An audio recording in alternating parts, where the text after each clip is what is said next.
Hi everyone, in front of me I've got a iiiF150 Air 2 Ultra, and let me share with you how to enable the Google backup on this device. So let's start with entering the settings, and here we have to scroll down to the very bottom to find the system. Now let's tap on this backup option, and as you can see we will be immediately transferred to this Google account section. If you've got your Google account currently added to the device, you will be able to choose it from the list.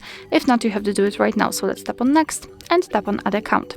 Make sure that you've got the internet connection because it is required, and here you can either create a new account if you do not have your own yet, or simply type your email or phone. So let me do it and tap on next.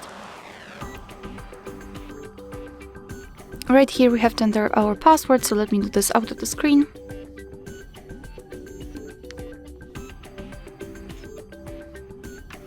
Alright, and tap on next.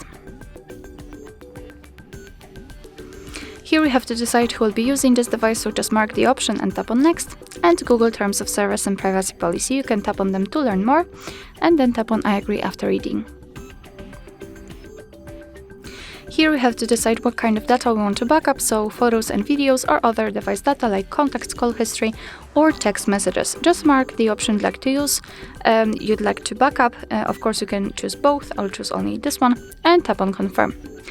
Now manage backup, and this is our backup section where we can check how much space we've got left. We can manage the storage, so for example remove some unnecessary files.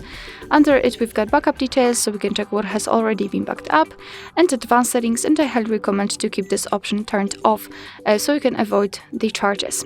So now all we have to do to finish everything is to tap on backup now.